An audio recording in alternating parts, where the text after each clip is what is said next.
1940, Warsaw. The streets are a hunting ground. Most men pray for invisibility, seeking any shadow that leads away from the Nazi apparatus. But Witold Pilecki is looking for a way in. He stands on a corner, waiting for a street roundup, a deliberate capture. The destination is KL Auschwitz. At this stage, the world views it as a brutal prison. They do not yet realize it is a factory for the liquidation of the human soul. Pilecki is not a victim. He is a volunteer. He is an operative, infiltrating a fortress with a projected survival rate of 0%. No extraction team, no extraction date. Just a false identity and a mandate to build an army where none should exist. The disparity is absolute. One man versus the entire industrial weight of the Third Reich. He does not seek to escape the gears of the machine. He seeks to become the sand within them. Most soldiers fight to return home. Pilecki fought to be erased. He stepped into the cattle car. The heavy door slammed. The locks turned. The paradox began. Pilecki did not carry a rifle into Auschwitz.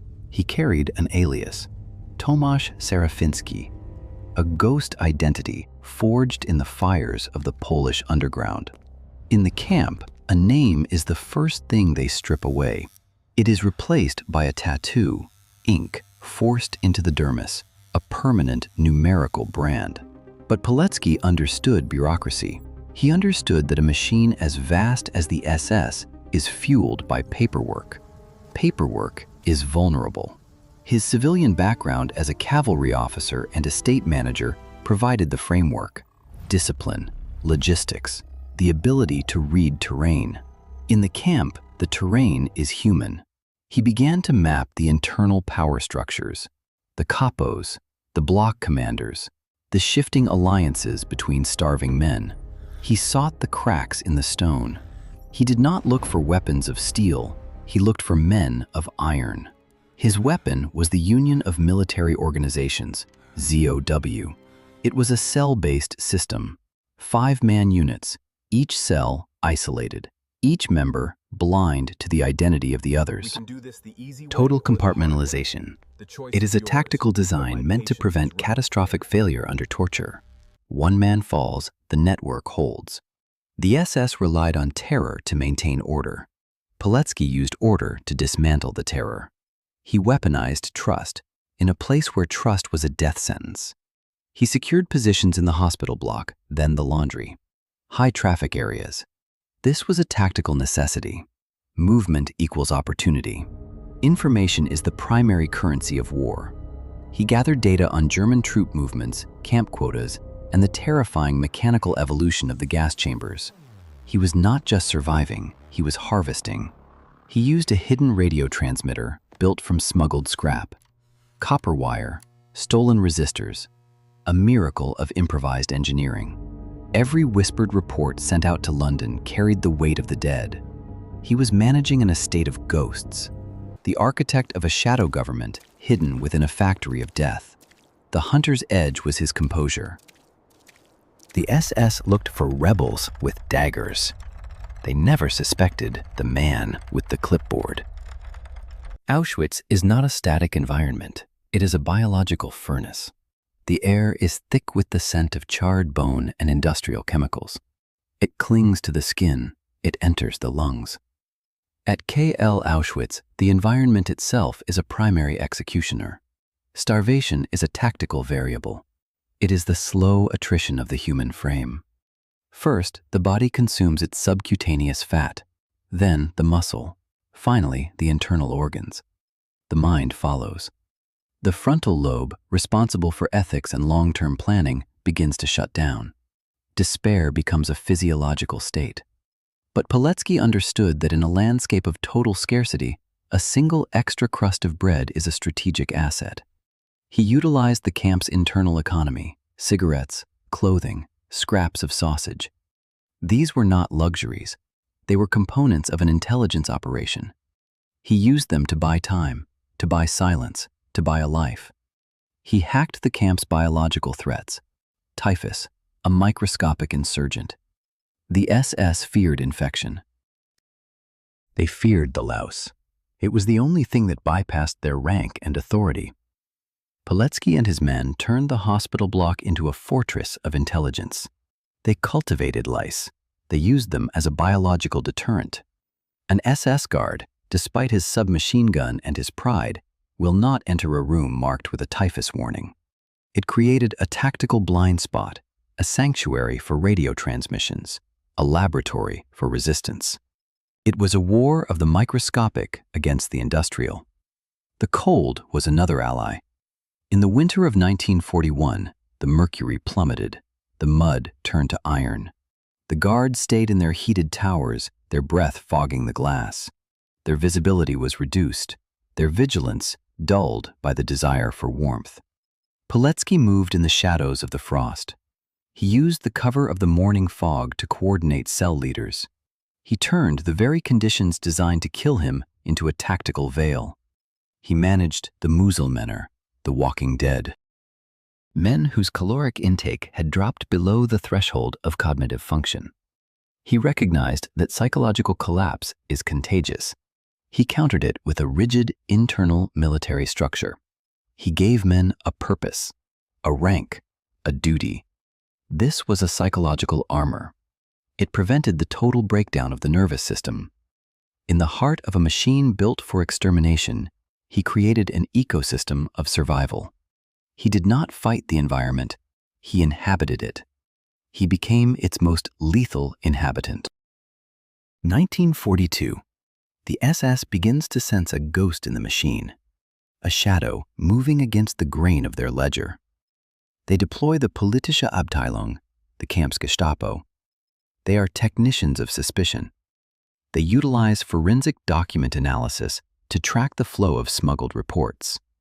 They employ a network of V-Männer, informers, promised a stay of execution for a name. They rely on the mechanical perfection of their surveillance. But technology is rigid, instinct is fluid. The climactic duel occurs with the radio. Pilecki's team had constructed a transmitter from stolen parts, hidden within the hospital's infectious ward. A masterpiece of desperate engineering. The SS deployed Funkmesswagen, radio direction-finding trucks. Mobile towers designed to triangulate the signal through the physics of wave propagation. They searched for a clean mathematical pulse.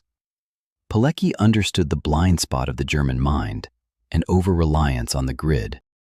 He did not transmit from a single fixed point.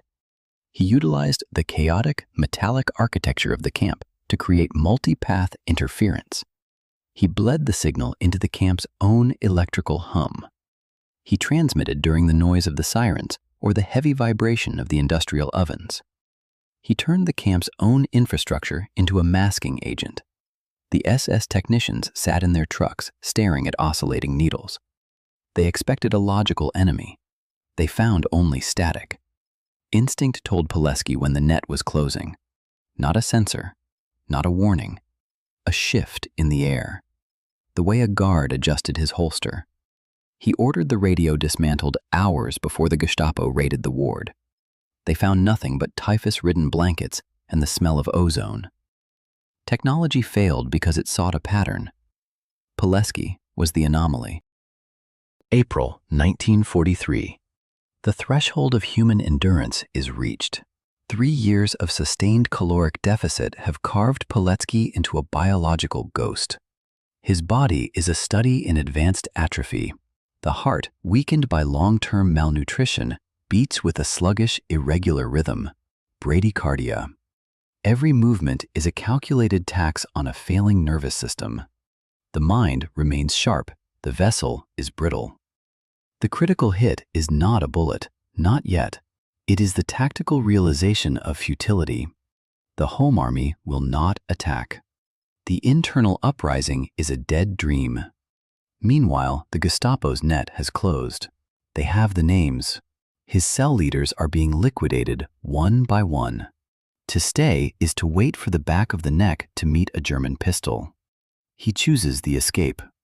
A night shift at the bakery outside the main wire. The intense heat of the ovens creates a thermal shock against the freezing April air. He and two others move toward the heavy iron door. The adrenaline spike is a chemical miracle. It overrides the lethargy of a starving frame. They bolt. The guards fire. Lead tears through the night air.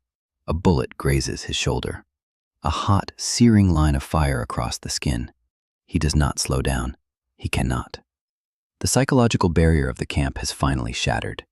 He is a dead man running back into the world of the living.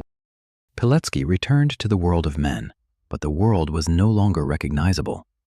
He had survived the ultimate death factory of the Third Reich, only to be consumed by the shifting tectonic plates of the Cold War. The Soviets did not see a hero, they saw a witness. And in the architecture of a new totalist state, a witness is a tactical liability. He was captured, not by the SS, but by the secret police of the regime he had helped liberate his country for. The trial was a bureaucratic theater.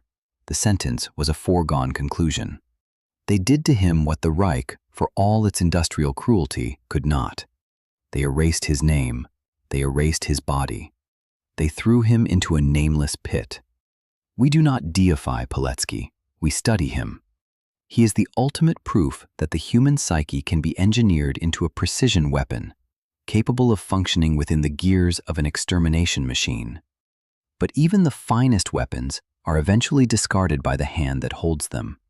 The hammer fell. The bullet traveled. The man who broke into Auschwitz was finally silenced by the very soil he fought to protect. He is not a legend. He is a data point. The price of truth is always absolute.